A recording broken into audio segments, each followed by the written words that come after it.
Welcome everyone, কেমন আছো সবাই? আমি মুন, আর আজ আমি তোমাদের ফ্যামিলি ম্যাটার্স ড্রামার এপিসোড 3-এর গল্প শোনাবো। গল্পের শুরুতে দেখানো হয় যে ইয়নহি কোথায় যেন পালাচ্ছে, আর পুরো এলাকাতে রেড অ্যালার্ট জারি হয়েছে। ইয়নহি দৌড়ে ওর বাবার কাছে আসে এবং দেখে সে রক্তাক্ত অবস্থায় পড়ে আছে। বাবা বলে, চুলসুকে ওটা নিয়ে গেছে, আমি তোমার মাকে বুঝাতে পারিনি। ইয়নহি রুমের মধ্যে ঢুকে, আর ওই মহিলা বলে, সারা জীবন ট্রেনিং করে তুমি শেষে দেশের সম্পদ চুরি করতে চলেছ। ইয়নহি বলে, ওরা নিষ্পাপ বাচ্চা। তখন ওই মহিলা বলে, তোমরা কি এখন পরিবার পরিবার খেলবে, মা সাজবে? শেষমেশ ওদের হাতেই মরতে হয়। ইয়নহি উত্তর দেয়, এখানে থাকা আর মৃত্যু একই জিনিস। মহিলা বলে, আমি তোমার মা, তোমার জন্য অনেক কিছু স্যাক্রিফাইস করেছি। ইয়নহি কথা না বাড়িয়ে চুলসুকে নিয়ে উঠে যেতে চায়।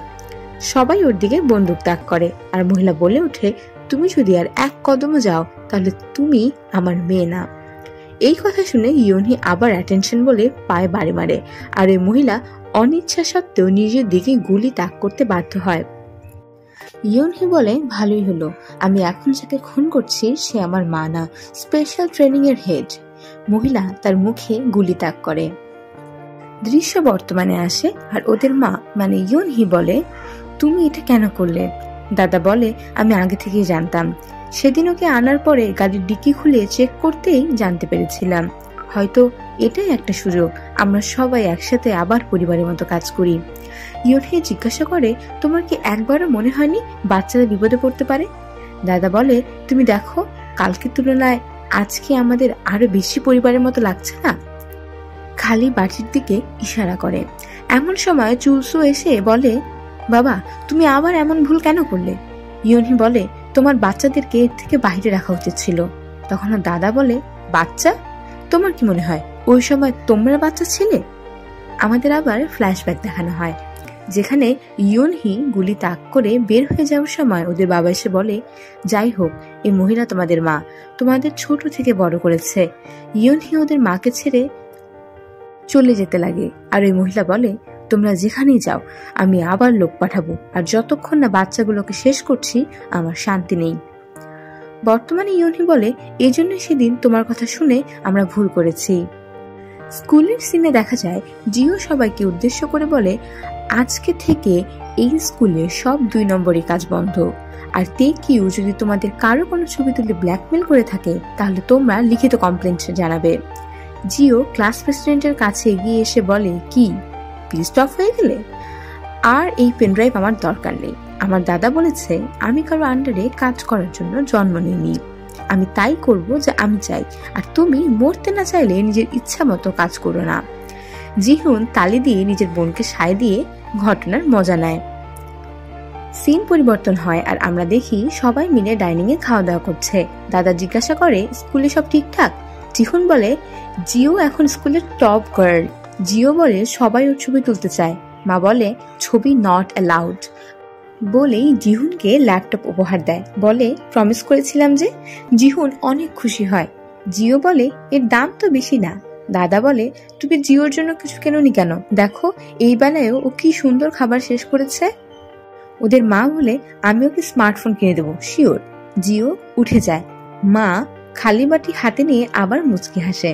সিন পরিবর্তন হয়, আর আমরা দেখি জিহুন উকি দিয়ে মাকে কাজ করতে দেখে ল্যাপটপে কাজ করতে বসে। আমরা অবাক হয়ে যাই যে জিহুনের কাছে ইতিমধ্যেই 3টে ল্যাপটপ আছে, আর জিহুন চুপচাপ কিসব যেন কোডিং করা শুরু করে। আমরা বুঝতে পারি জিহুন এই সব ব্ল্যাকমেলিং এর পিছে যে আছে তার আইডি খোঁজার চেষ্টা করছে, আর দেখা যায় লোকটির নাম জাং নো উল, যে ওই আগের মহিলাটির স্বামী। লোকটি অসম্ভব বাজে চরিত্রে, তা দেখলেই বুঝতে পারি। অফিসের একটা মেয়েকে তার বাবার কথা বলে ব্ল্যাকমেল করে সে ডিস্টার্ব করতে থাকে। সিন পরিবর্তন হলে আমরা দেখি সিরিয়াল কিলারের টাইট অবস্থা। এ সময় সে আগের দিনে তেকিউর কথা মনে করে, কারণ সে তেকিউর নেমপ্লেট দেখেছিল আগের দিন। সোশ্যাল সাইটে যেয়ে ও তেকিউকে খুঁজতে থাকে। সিন পরিবর্তন হয়, আর আমরা দেখি তেকিউর বাবা তেকিউকে খেতে বলে, কিন্তু তেকিউ আবার হ্যালুসিনেট করতে শুরু করে যে ওকে বন্দি করে জিও, জিহুন আর মিনজু ওর পা কাটছে, আর বাকি সবাই ওর ছবি তুলছে, ঠিক যেমন ভাবে ও বাকি মেয়েদের ছবি তুলতো। তেকিউ খাবারের উপর বমি করে দেয়, এমন সময় সিরিয়াল কিলার ফোন করে ওর বাবাকে সব বলে দেয় আর ভিডিও সেন্ড করে দেয় যে আগের দিন তেকিউর সাথে কি হয়েছে। এই ভিডিও ডক্টরকে দেখালে ডক্টর বলে এটাকে মেডিকেলের ভাষায় ফ্যান্টম পেইন বলে। কোনো শারীরিক ব্যথা না থাকলেও রোগী তীব্র ব্যথা অনুভব করে। এটা এক ধরনের হ্যালুসিনেশন করানোর হিপনোটাইজেশন। সিন পরিবর্তন হয় আর আমরা দেখি পুলিশ অফিসার আবার সিসিটিভি চেক করে আর জিওদের হলুদ গাড়িটাকে চিহ্নিত করার চেষ্টা করে। গাড়ির উপরে থাকা হাসপাতালের হেডম্যান দেখে বুঝতে পারে এটা perfect haven animal hospital. Scene পরিবর্তন হয় আর আমরা দেখি ওদের বাবা হাসপাতালের বাহিরে কাজ করছে আর এমন সময় একটা মহিলা একটা বিড়ালকে ওদের বাবার কাছে নিয়ে আসে। এরপর তাদের মধ্যে কুকুর বিড়াল এসব অবলা প্রাণী নিয়ে কথা হয় যে এদের কত কষ্ট হয় কিন্তু এরা কিছু মুখ দিয়ে বলতে পারে না। মহিলার চেহারাটি দেখে বোঝা যায় এই মহিলা নিশ্চয়ই অনেক কষ্টের মধ্যে আছে এবং খেয়াল করলে আমরা দেখতে পারি এই মহিলাই হচ্ছে একটু আগে জাংনু ও যে মহিলাটিকে ডিস্টার্ব করছিল সেই মহিলাটি। এরই মধ্যে সিরিয়াল কিলারটি আবার ওদের মাকে ফোন দেয়। মজার বিষয় ওদের মা সিরিয়াল কিলারের নাম তার ফোনে লুজার দিয়ে সেট করেছে। কিলার বলে আমি তোমার জন্য গেস্ট পাঠাচ্ছি। ইয়নহি জিজ্ঞাসা করে পুলিশ ডেকেছো? ও উত্তর দেয় না, যে ছেলেকে তোমরা টর্চার করেছো ওর বাবাকে খবর পাঠিয়েছি। কপাল দেখো, ওর বাবা গ্যাং লিডার। ইয়নহো ফোন কেটে দেয় ওর মুখের উপর। সিন পরিবর্তন হলে আমরা দেখি গ্যাং লিডার ওই মহিলাকে তেকিওর কথা বলছে এবং জিজ্ঞাসা করে যে সেদিন ভেট ক্লিনিকে কিছু দেখেছে কিনা। মহিলা বলে না, যা শেয়া না, আমি তো ওদের দেখেই বুঝেছি কোনো ঘাপলা আছে। এমন সময় তেকিওকে হুইল চেয়ারে আনলে মহিলাটা আটকে উঠে। আমরা বুঝতে পারি এই মহিলাই ওই ছেলের মা। কান্নাকাটি শুরু করে মহিলাটি। এর মধ্যে গ্যাং লিডারের কাছে একটা ডিলের ফোন আসলে সে ওই ইভেন্ট সেন্টারের লোকদেরকেও দেখে নেবে বলে বের হয়ে যায়। পরের সিনে আমরা দেখি ইয়নহি আর চুসু পায়চারি করছে। এমন সময় ডিটেকটিভ দুজন প্রবেশ করলে ইয়নহি জিজ্ঞাসা করে তোমরা কি তেকিউর বাবার লোক হয়ে কাজ করো? ওরা নিজেদের পরিচয় পুলিশ বললে চুসু ভয় পেতে থাকে। পুলিশরা সিসিটিভি ফুটেজের গাড়ি ওদেরকে দেখিয়ে বলে এ গাড়ি ওদের কিনা এবং বলে এ গাড়ি রেজিস্ট্রি করা নেই কেন। দাদা বুদ্ধি দিয়ে কথা ঘুরিয়ে ফেলে। তখন পুলিশরা এই কিলারের গাড়ি দেখিয়ে জিজ্ঞাসা করে ওটা চিনে কিনা। তখন দাদা কথা ঘুরিয়ে মুখোশের লোকগুলোর কথা বলে দেয় পুলিশদেরকে যে সে এক ইভেন্টে এমন লোক দেখেছে। তখন পুলিশ জিজ্ঞাসা করে কিন্তু এত রাতে ওরা কোথায় যাচ্ছিল? চুলসু বলে আমরা বাসা পরিবর্তন করছিলাম। পুলিশ জিজ্ঞাসা করে এত রাতে? ইয়নহি বলে ইল্লিগাল তো না, তাই না? পুলিশরা আর কিছুই বলে না। এরপর বের হওয়ার সময় গাড়িতে অ্যাক্সিডেন্টের চিহ্ন দেখে সিনিয়র অফিসারটি যাচাই করতে গেলে তাকিয়ে দেখে ইয়নহি কড়া নজরে এক দৃষ্টিতে তার দিকে তাকিয়ে আছে। ওরা সাহস হয় না কিছু বলার, কথা ঘুরিয়ে দ্রুত চলে যায়। ঘরে সবাই এই নিয়ে দুশ্চিন্তা করলে ইয়নহি বলে আসল দুশ্চিন্তা তো অন্য জায়গায়। সে এখানে মূলত তেকিওর বাবার কথা বুঝিয়েছে। পরের সিনে আমরা দেখি যে ওই গ্যাং লিডার এক লোককে খুব নির্মমভাবে অত্যাচার করছে। এমন সময় আবার পুলিশ দুজন ওখানে চলে আসে আর গ্যাং লিডার কথা ঘোরানোর চেষ্টা করে। পুলিশ জিজ্ঞাসা করে ওই পুতুলের কস্টিউমগুলো ওর কোম্পানির কিনা, কারণ ও অনেক আগে থেকেই গুন্ডামি করে বেড়ায়। এই সময় গ্যাং লিডার বলে আমি আজই এই কোম্পানি কিনেছি বলে দলিল দেখাতে গেলে সিনিয়র পুলিশটি খপ করে ওর হাত ধরে ব্রেসলেটের কথা জিজ্ঞাসা করে। লোকটা উত্তর দেয় এটা ওর চার্চের। পুলিশ বিশ্বাস না করে ভিতরে ঢুকে চেক করতে থাকে আর জিজ্ঞাসা করে তোমার চার্চের নাম কি? ও বলে অ্যাসপিরেশন চার্চ। সিনিয়র অফিসারটি মজা করে বলে অ্যাসপিরেশন? হেলে যাওয়ার অ্যাসপিরেশন দিচ্ছে তোমাকে? বলেই সে হেসে চলে যায়। ওরা বের হওয়ার পরে গ্যাং লিডার ওই লোককে বের করে বলে তোমার কপাল ভালো, এই পাগল অফিসারের জন্য বেঁচে গেলে। এরপর নিজের সাগরেদকে জিজ্ঞাসা করে ওই দিকের কি খবর, ওই ছেলে কিছু বলেছে? বলেই সে অন্যদিকে রওনা দেয়। এখানে আমরা বুঝতে পারি না যে আসলে সে কার কথা বলছে। পরের সিনে আমরা দেখি ওদের দাদা বলছে গুন্ডারা বাচ্চাদের ক্ষতি করার কথা না। চুলসু বলে এখন এটা কেউই ভেবে দেখে না। দাদা বলে আমাদের জিও এই কয়টা গুন্ডা সামলাতে পারবে তাই না? চুলসু বলে পারবে, আর এটাই তো সমস্যা। পরের সিনে আমরা দেখি স্কুলে মিনচু জিওকে ওর মেকআপ দেয় ওকে সাজানোর জন্য। জিও খুশি হয়। এ সময় ক্লাস প্রেসিডেন্টের কাছে জিহুন ছাদে আসার ইশারা দেয় আর ওকে জানায় যে জিহুন ওর আসল পরিচয় বের করে ফেলেছে। পরের সিনে আমরা দেখি জান ও ওল ভুল জায়গায় গাড়ি পার্ক করে ওর বউয়ের সাথে ফোনে কথা বলে। আমরা দেখি মহিলাটি তেকিউকে খাওয়াচ্ছে। দারোয়ান জাং উলকে ঠিক জায়গায় গাড়ি পার্ক করতে বললে জান উল তাকে অনেক মারতে থাকে। বোঝা যায় এই গল্পের সবগুলো ভিলেন চরিত্রই কতটা অসভ্য। এমনকি সে বৃদ্ধ লোকটিকে তার মেয়ের চাকরি নেওয়ারও ভয় দেখায়।